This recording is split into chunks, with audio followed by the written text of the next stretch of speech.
Contact, nice to be in orbit. We have followed in their footsteps to get us where we are today.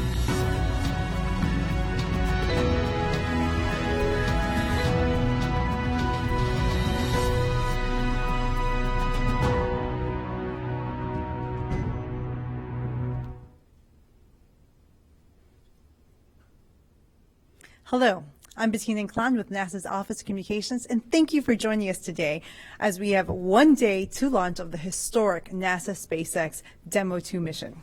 We moved this press conference indoors, originally planned for the countdown clock due to weather, but we have good news. The weather has improved, and right now we have 60% chance of favorable weather for launch. But today, we'll hear lots about the launch by our great guests today. We have Bob Cabana, Center Director for Kennedy Space Center, Jim Bridenstine, the NASA Administrator. We have commercial crew astronauts Nicole Mann and Kjell Lindgren, and NASA Deputy Administrator Jim Morhard. We'll be hearing more from them in a minute, but first let's talk to Bob Cabana. Thanks, Bettina. Well, good morning and welcome to the Kennedy Space Center.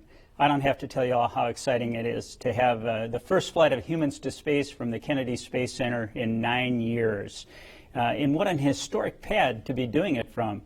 We went to the moon from pad 39A, and 82 of our 135 shuttle missions launched off that pad, including 3 of my flights. And now, rather than rusting away in the salt air through our partnership with SpaceX, that pad is being used once again, and it's now for our commercial crew program as well as other missions for SpaceX, and I think that's absolutely outstanding. Truly an historic time from an historic pad. We're really pleased to have our NASA Administrator Jim Bridenstine with us this morning. As a member of Congress, Jim was a huge advocate and proponent for aviation and spaceflight as a member of the Armed Services Committee and also the Science, Space, and Technology Committee. And now he's sharing that passion with all of us as he leads NASA into a new era of space exploration. Jim? Well, thank you, Bob. It's great to be here at the Kennedy Space Center. We are once again launching American astronauts on American rockets from American soil. And this is a big moment in time. It's been 9 years since we've had this opportunity. And Bob Cabana, we want to thank you for all the great work you've done getting us up to this point, getting the Kennedy Space Center ready. Everything is looking good. We are, as of right now, we are go for launch. As Bettina said, the weather is about 60% favorable for launch tomorrow, which is good news compared to where we were yesterday. We were at 40%, so the trend is in the right direction. And we are very, very excited. So I think I'd like to start by saying, again, this room is empty. We would love to have this room full. We would love to have it filled with reporters. We'd love to have it filled with space enthusiasts. And unfortunately, we're in the middle of the coronavirus pandemic. Our country has been through a lot. But this is a unique moment where all of America can take a moment and look at our country do something stunning again. And that is launch American astronauts on American rockets from American soil. And we're going to go to the International Space Station. And what we do there, of course, is we're transforming how we do spaceflight in general. The commercial crew program is, in fact, about commercializing low Earth orbit. We've got resupply. Now we're going to have crew. Soon we're going to have commercial space stations. And this is a unique opportunity to bring all of America together in one moment in time and say, look at how bright the future is. That's what this launch is all about. And yes, in the midst of the coronavirus pandemic, we've taken extraordinary measures to keep our people safe, and we are one day away from launch. So this is an exciting day.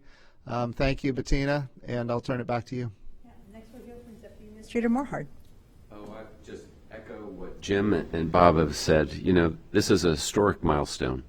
And the reality is that we, in the past, NASA developed, designed, and built, and then operated spacecraft and rockets.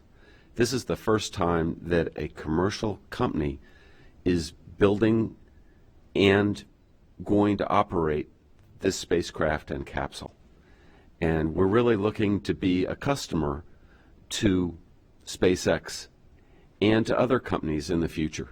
And that's what we're trying to do, is to create and expand, really expand the economy in low Earth orbit. That's really what this is about tomorrow. Thank you. And our commercial crew astronauts. We'll start with Nicole. Thank you so much. It is incredibly exciting to be here. You know, people always ask, what's it like to be in the astronaut office and train with folks that are flying on so many different spacecraft. We have a Soyuz, SpaceX, Starliner, and then we're already starting to lay the foundation for Orion. So it's just an incredible time to be training with all these different opportunities in front of us. And we are so proud and happy for Doug and Bob. You know, it feels kind of like one of your close family members having a great lifetime achievement. And really that's what it is. So on a personal level, that's definitely, I think I could speak for the astronaut office, and that's how we all feel so proud for everything that they've accomplished with the NASA and SpaceX team to get ready for this launch, you know. And it's so important because this is not just about one launch, right? I mean, this is Launch America. It's not Launch NASA. It is Launch America, and it's huge. My son is 8 years old, and so he's never seen Americans launch from the United States ever. It's kind of foreign to him. And as I was getting ready to come on this trip today or yesterday, you know, he asked me, "Hey, Mom, are we going to the moon? Is this our first flight to the moon?" And I said, "Well, son, I mean, not technically, but it is the first big step on our roadmap to the moon for the Artemis mission and eventually to Mars." And he, as a young boy, sees that. And so I know there's a lot of kids out there that will be watching the launch tomorrow. And it's just an exciting team for all of NASA, SpaceX, and a proud moment for all of America. Great. Kjell? Yeah, I echo Nicole's sentiments exactly. What a privilege to be here today, to be a part of this team. Commercial and government entities working together, SpaceX and NASA, to pull something off like this. What a privilege to be here just a day away from launch. We are so incredibly excited to be a part of this. You know, I had the opportunity to launch with our international partners to International Space Station back in 2015, and that's at the core of what we're doing here today, is to continue that incredible legacy of work that we've done on the International Space Station. We have had humans living and working on that orbital outpost for almost 20 years, conducting science and research to extend our presence in the solar system and to improve life back here on Earth. And this launch represents an extension of that capability, and having the ability to launch Americans from American soil on a U.S. spacecraft is absolutely amazing. You know, I think about my launch and the family and guests that the few family and guests that I was able to have out there to watch that. And I think about now, you know, so many Americans in the future being able to congregate down here and watch this incredible vehicle take off. For people that live here in Florida, just to go out on their porches or to look up from our parking lot and to see this vehicle claw its way into space. To watch Americans flying into low Earth orbit and into the International Space Station, and the absolute power of that to inspire our future generation of explorers and leaders. It is truly a privilege to be a part of this, to be able to witness this historic moment, and to see where this journey ultimately takes us. Fantastic. With that, we'll take our first question. But before that, just a reminder: if you're interested in what we're doing today of watching the launch, you can go to nasa.gov/be-our-guest and get more information on the virtual experience. But we'll take our first question from AFP. Ivan. Administrator, will Kjell Lindgren be flying the second operational mission of Crew Dragon? And can you confirm whether he'll have a European or Russian with him on that mission? The crew for the Crew Dragon for Crew 1 has been selected. I don't think you were on that crew, were you, Kjell? I'm not on Crew 1. I've had the opportunity to back up both the Bob and Doug and Crew 1, and I think the following crew, those assignments are still being processed. Right. What was the second part of that question? Yeah, when will Europeans or Canadian or Russians fly on Crew Dragon for the first time, do you expect? That's undetermined at this point. I can tell you, Crew 1, we will have Japan with us, our first international partner on launching on a Falcon rocket with a Crew Dragon. So we're excited about that. But as far as other international partners in the future, that has not yet been determined. Thank you. Our next question is from Gina Sinceri of ABC News. Yes, thank you. Can you talk to me a little bit about the go, no-go process tomorrow? Who will be making those calls, and who will we hear making those calls? So we have a mission management team that is working all the checks as we go through the process, and all along the way, people can say no go if they need to, but there will be a final countdown to the launch where about 45 seconds out they'll make a determination, go or no go, and then we will go. Bob, did you want to add to that? Yeah, I would just say that it is a SpaceX launch. SpaceX is in the Firing Room 4 in the Launch Control Center through a partnership we have with them, and it will be a SpaceX launch director that gives the final go after everybody is polled, and the NASA management team is going to be involved in watching closely. Thank you. Our next question comes from Marina Karin of The Atlantic. Hi, everyone. Thanks for your time and best of luck tomorrow. A follow-up to the question that was just asked now. I'm wondering if NASA personnel are allowed to intervene and take over from SpaceX at any point during the mission if NASA feels that it is necessary. The answer to that question is yes. We, of course, are the customer here, and so we do. But look, our goal is to have SpaceX be able to do missions one day without NASA. We want them to go get customers that are not us, and so we want to make sure that they're making decisions. But if we see something that we disagree with, certainly we have the right to intervene. I don't see that being necessary, but at this point, but yes, we can intervene if necessary. Thank you. Our next question comes from Paul Brickman from UPI. Yes, hello. I would like one of you to comment on the sort of built-in uncertainty of this mission in terms of the length of the mission, anywhere from 6 to 16 weeks, I believe. I know any manned spaceflight or crewed spaceflight has uncertainty, but I'm wondering how much of the readiness reviews went over the astronauts' training and the uncertainty of that time period. Yeah, so there's a lot of things that go into this. Number one, we got to get our astronauts to the International Space Station. Once they're there, there's a lot of different elements that come into play as to when they come home.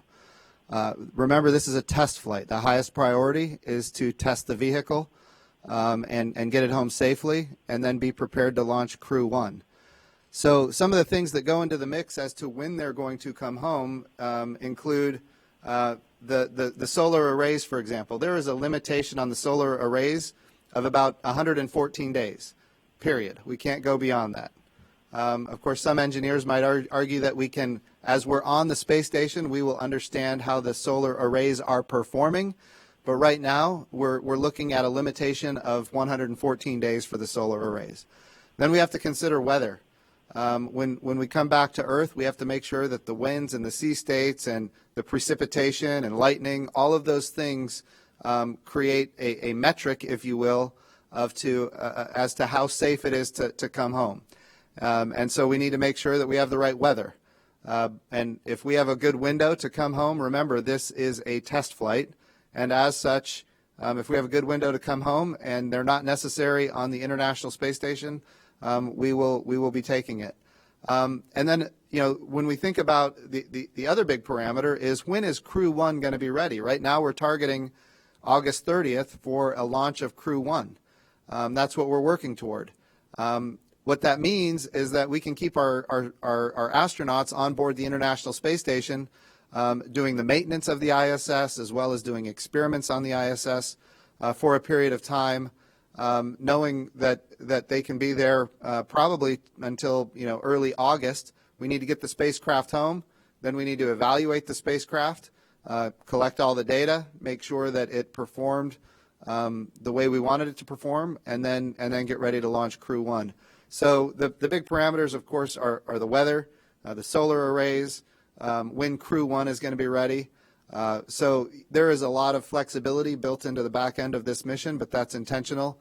I want to reiterate, it is a test flight. The goal is to get them to the International Space Station, test the systems, and get them home. If they can do more work than that while they're on the ISS, certainly that's okay, but this is a test flight. Thank you. Our next question comes from Keith Cowing.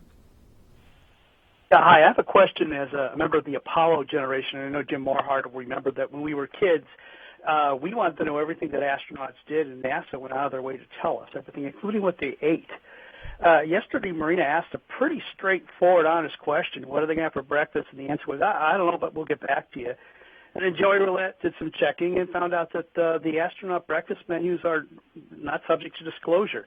Is that really the answer? I mean, how do you explain to a sixth grader in the Artemis generation that we can't tell you what the astronaut's eating? I mean, shouldn't there be a little more transparency in some of this? Can I take that one, Bettina? Well, I don't think, as far as transparency goes, I can tell you what it's like in the past. And astronauts get anything they want for breakfast. You got your choice, whether it's breakfast, lunch, or dinner. It's made to order. And I can go from my personal experience on my first flight. I'd heard that some folks get space sick, and I certainly didn't want to get sick. I don't get air sick. And so I had like a toasted English muffin and a cup of coffee because I'm addicted to caffeine. I was going easy.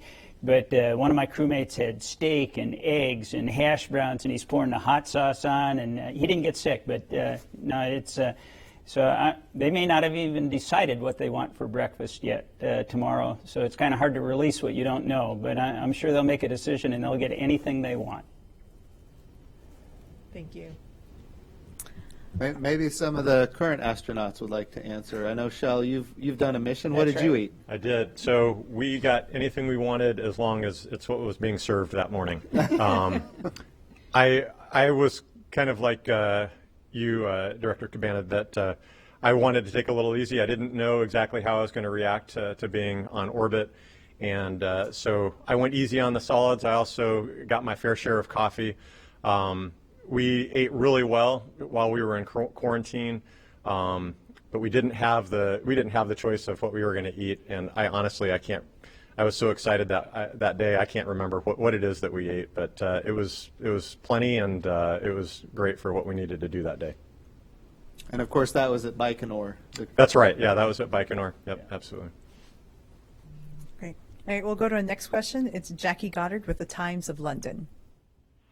Hello. Yes, thank you. My question is for Mr. Bridenstine.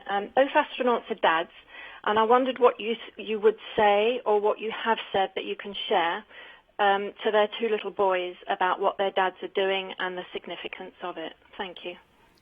So I had a hard time hearing it. It was a question about the children of the astronauts? I said both astronauts are fathers, so I wondered what you would say or what you have said that you can share with us to their two little boys about what their dads are doing and the significance of it.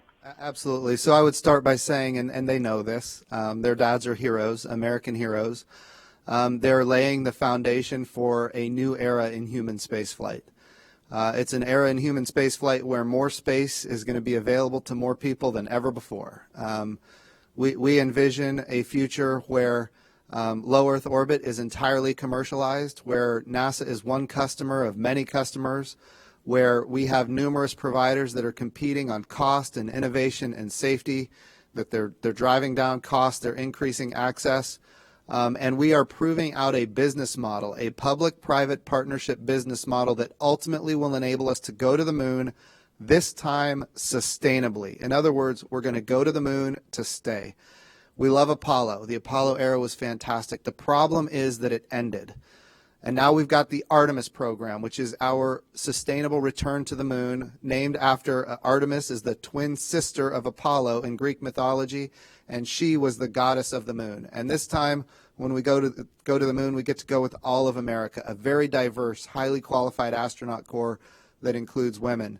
And what Bob and Doug are doing is they are the final step in proving the success of a public-private partnership business model that drives down costs and is going to enable us to go not just to the moon, but to go sustainably.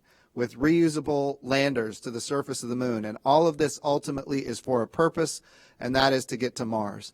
So when those little boys are, 40 years old, and we have a permanent presence on the moon, and we have astronauts on Mars, they're going to know that their dads played a critical role in enabling not just this country but the world as we lead international partners to humanity going further into the solar system than ever before.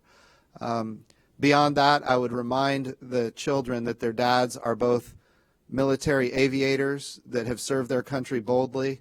Yesterday was Memorial Day. We had an opportunity to reflect on the people who've served this country, and of course these two gentlemen have done that as well.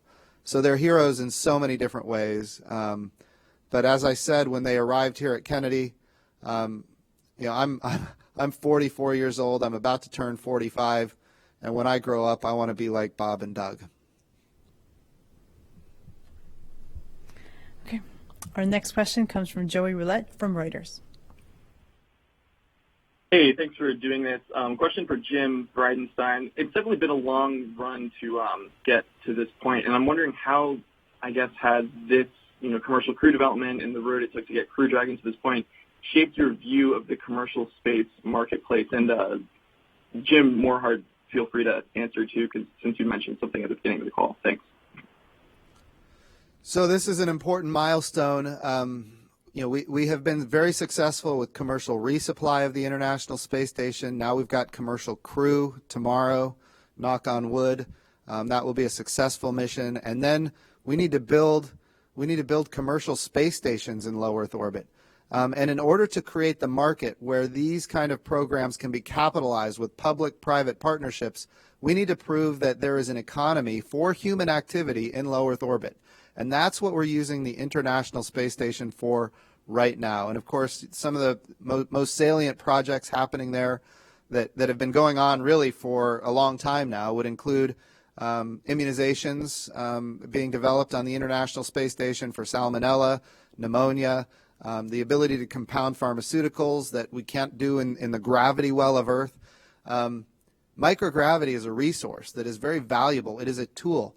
The ability to print human organs in 3D. We're proving that we can create human tissue using adult stem cells, adult skin cells, creating the stem cells that can create human organs in 3D. Now, we're not at the human organ level, but we're at the tissue level right now.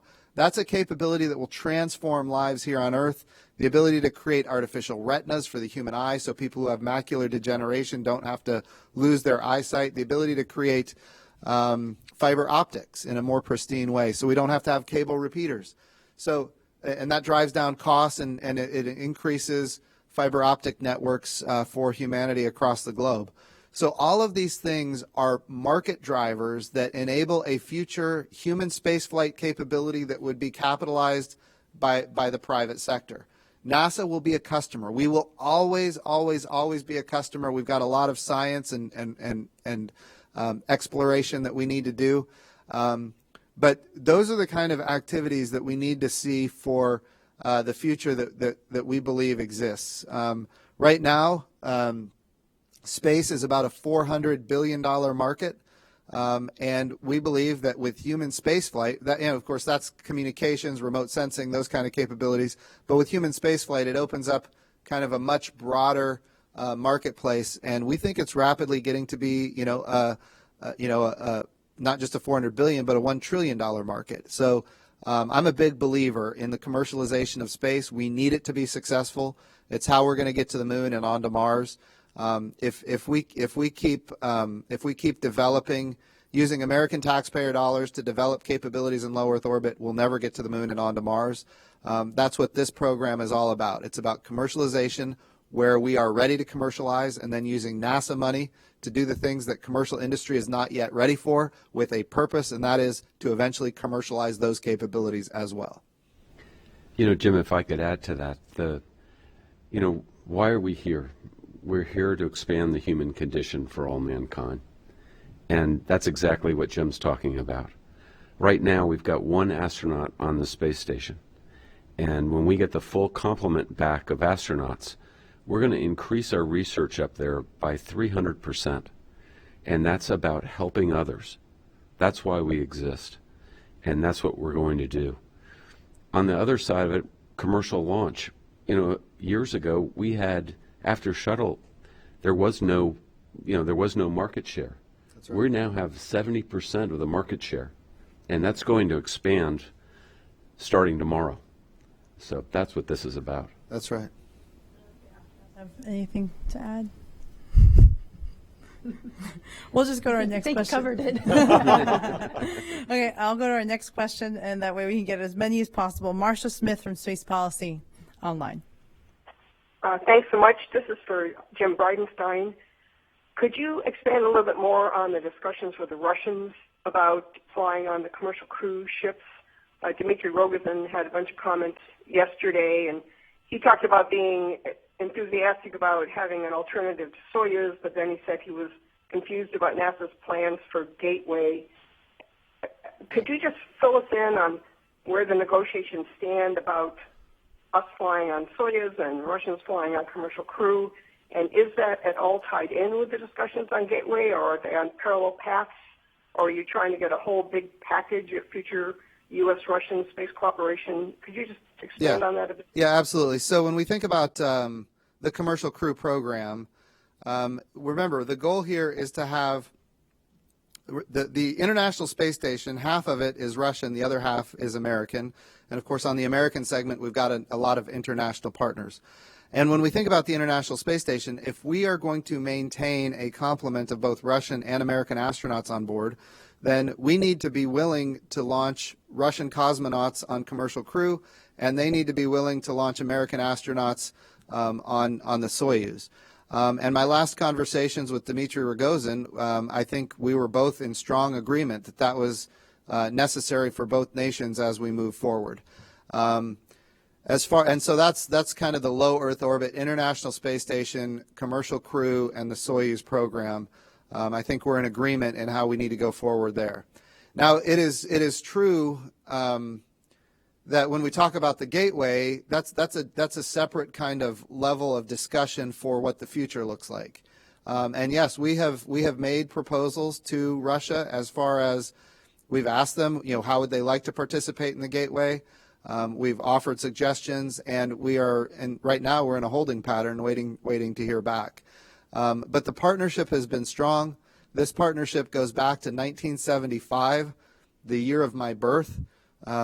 With the Apollo Soyuz program, and then of course the Shuttle Mir program, and now of course the International Space Station program. This has been, I think, a bright, shiny object that demonstrates that space can unite people, and it's really above terrestrial geopolitics, literally above terrestrial geopolitics. So it's I think it's a relationship that we are interested in maintaining, and of course we'll continue to work with them. Bob, did you have any thoughts on that? No, I think, it's something that we need to work on as we continue down the road. We do have a strong partnership, and it's necessary to have multiple vehicles to get us to the International Space Station. We need that dissimilar redundancy, not just between Boeing and SpaceX, but with our Russian partners as well. We proved it during the shuttle era, and I'm sure in the future we'll prove it again. Our next question comes from Robert Perlman from Collect Space.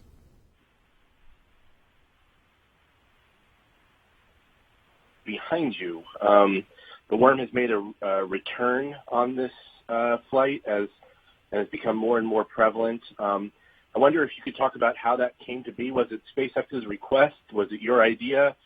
And what will be the role of the logo type going forward beyond this mission? I missed it. Of your question, I think it's about the NASA worm, but can you repeat the question, please? Sure. If you can hear me now, it is indeed about the worm, the NASA logo type. How did it come to be that it was resurrected for this mission? Was it SpaceX's idea? Was it your idea? Or how did that come to be? And what is its role with the agency going forward beyond this mission? That's a good question. I'd love to say it was my idea. I will tell you, as the NASA administrator, I've heard from a lot of people that you ought to bring back the worm. I've heard it over and over again. Look, again, I'm the first NASA administrator in history that wasn't alive when we had people walking on the surface of the moon. Not in 1969 and not in 1972. So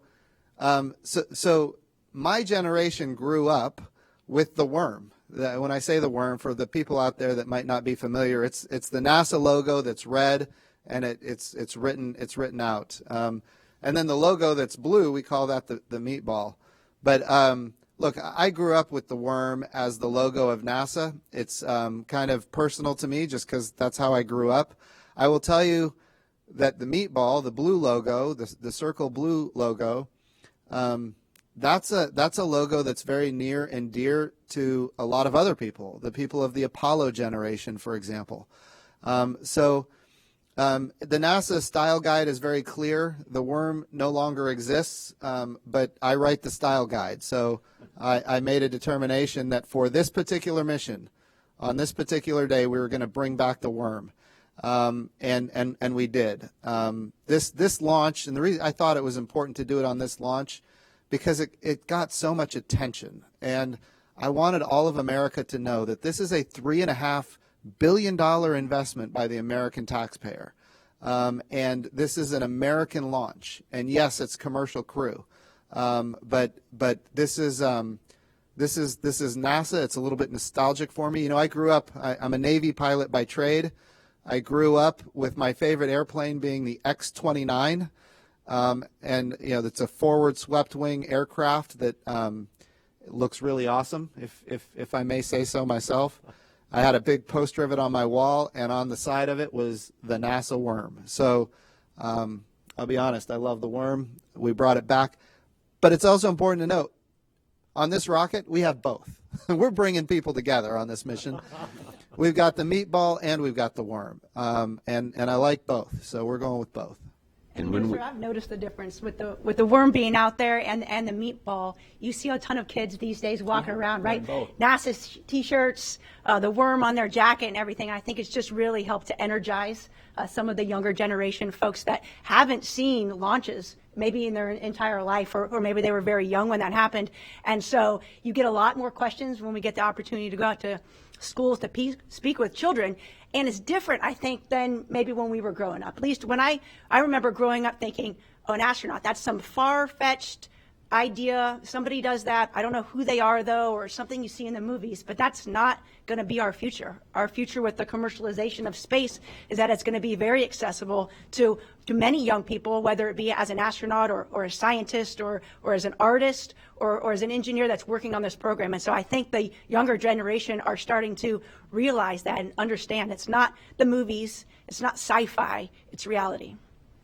Jim, I got to tell you, I'm kind of glad the worm is making a comeback. In the 70s, it was that futuristic look. It was, it was the future. And my first NASA flight jacket, I still got it at home, and I got a worm on my shoulder and a meatball on the front. So okay. I think they're both awesome. Yeah, awesome. So when Doug and Bob launch tomorrow, and you watch that rocket ascend, look for the worm. It'll be there. Yeah. Fantastic. Going to our next question as we try to get in as many people possible. We're trying to wrap it up. Lauren Grush. Hi, thanks for taking my call. So about the toilet, no, I'm kidding. I was actually curious if you guys could walk us through what the scrub scenario looks like after the astronauts get on board. When do they get off? You know, what do you have to do to make sure that they're safe? And then where do they go? What does that reset look like?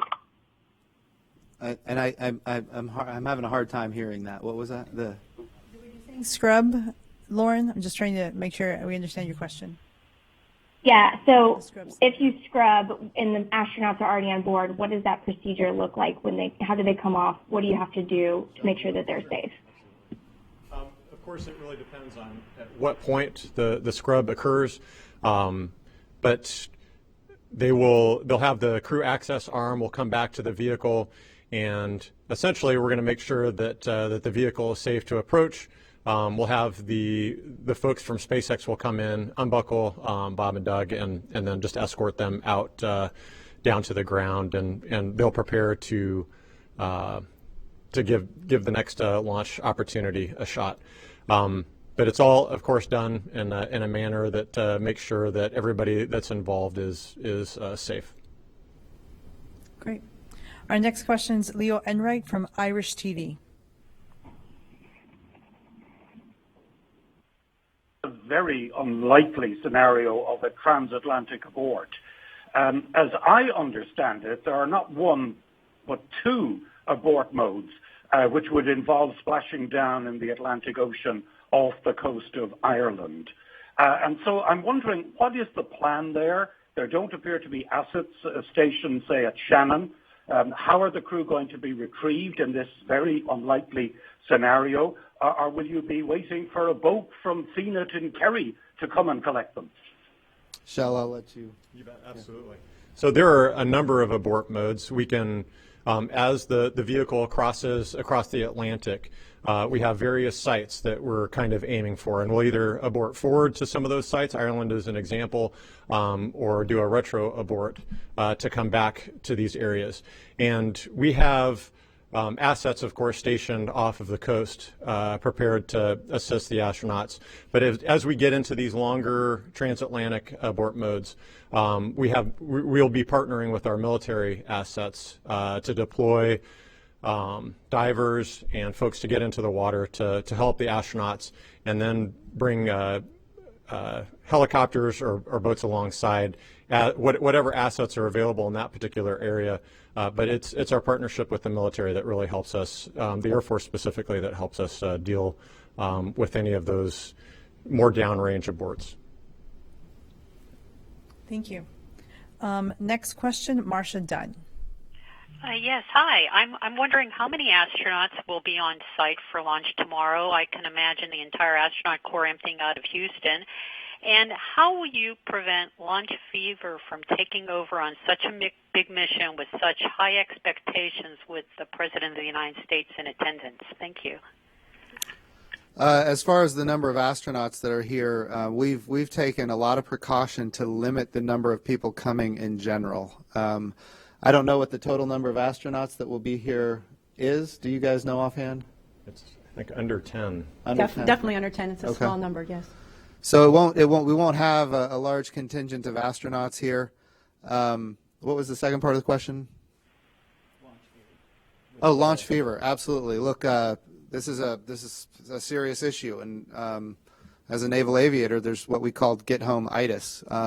We have to make sure that we give permission for people to say no, and I've been doing that all along. In fact, we've been so diligent about making sure people have the authority to say no. We went ahead and purchased a seat on a Soyuz rocket for October, and we did that intentionally because we want people to feel free to say no and not feel any pressure to go on this launch. I texted Bob and Doug yesterday, and I said to them very clearly, if you want me to stop this thing for any reason, say so. I will stop it in a heartbeat if you want me to. They both came back and they said, we're go for launch. So they're ready to go. But look, part of my job as the NASA administrator is to make sure people understand that their safety is our highest priority and give everybody in the loop permission to say no before we launch. Did Bob or the astronauts, you guys? Marcia, just to your point, we do have a small number of astronauts out here, obviously, just for the COVID concerns. But we're also able to virtually kind of deploy folks in different areas. So I know there's a lot of the astronaut corps is prepared to support media outlets, social media, things that are online, whether they be live or just virtual. And so I think there's hopefully that there'll be a lot of opportunity for us to reach out to maybe a larger audience than we normally would. Of course, we're not going to have the crowds here at KSC, but it is important that folks know that they can still experience the launch live with all of us just through the communications assets that we have available. And I'll just throw out, I know the launch team, I know the commercial crew program, I know the folks that are on console, and this is a test flight. and they are going to make sure that it's right before they launch, and they're not concerned about who's here to see it. They're concerned about doing their job and doing it correctly, and they've practiced this, and they'll do the right thing. Thank you. Our last question will come from Ken Chang from the New York Times. Hi, thank you very much for taking my question. This is for Mr. Bridenstine. A few days ago, you tweeted noting President Trump's leadership for getting to this moment. And Gary Wiesman, a former NASA astronaut, pointed out that commercial crew started in 2010 when under President Obama, and of course commercial cargo goes back to George W. Bush. I was wondering if you could just talk about credit for getting to this milestone for your predecessors and for previous presidents. Absolutely. So this is a program that demonstrates the success when you have continuity of purpose going from one administration to the next. You know, if we go back all the way to commercial crew, that started under President George W. Bush, commercial resupply, and then commercial crew under President Obama. And Charlie Bolden did absolutely magnificent work as the NASA administrator at a time when this particular program, and Bob, you remember this, it didn't have a lot of support in Congress. And Charlie Bolden, who is a NASA astronaut and an American hero, he's an F-18 pilot. I got to put the F-18 pilot plug in there. But Charlie Bolden did just yeoman's work in order to get this program off the ground, to get it going. And here we are all these years later having this success. I will reiterate that the human spaceflight program under President Trump has really blossomed. Our budgets now are as high as they've ever been in nominal dollars. They're the highest ever. In real dollars, they're still very high, not maybe as high as Apollo, but that was a little bit of an anomaly in the history of NASA's budget. But it's also true that it's being backed up. The rhetoric isn't just there; it's being backed up with the budgets, and it's bipartisan. You know, I did an event with Speaker Pelosi out at the Ames Research Center. Goodness, that would have been last August, and it was Women's Equality Day, and I thought it was important. And we reached out to her and asked her if we could do Women's Equality Day. She was going to do it in San Francisco. We asked her to do it at Ames. And in a press conference after the event, we talked about Artemis, the importance of going to the moon with all of America, now going with women, and we did it on Women's Equality Day. And in the press conference afterwards, she said, you know, we're all counting on you to get not just the next man, but the first woman to the moon. And she said, I'm so glad that you called the program Artemis. Look, this space program that we have in this country unites people, period. It always has. We look at the most divisive times in American history. We think about the Vietnam War, the 1960s, not just the war, but the protests. We think about the civil rights abuses and the civil rights protests, the very divisive, challenging times. And here we are all these years later in the midst of the coronavirus pandemic, and we have this moment in time where we can unite people again. And that's really what this launch is going to do. It's not just going to unite, you know, Republicans and Democrats. It's going to unite the world. The whole world is going to be watching this particular launch, and all of our international partners are very interested. In fact, they participated in the flight readiness review because their astronauts are one day going to fly on this rocket, and they're already you know, big operators of the International Space Station where this Crew Dragon will dock. So this mission is I think a very uniting mission. Space exploration in general unites Republicans and Democrats. It unites people across geopolitical boundaries, and that's really what's unique about NASA and what's unique about space. But I will not hesitate to tell you that President Trump has been a massive space advocate. He promised to launch American astronauts on American rockets. He promised to create a moon program, and he's done both of those, and he's backed it up with his budget requests, not just with the words.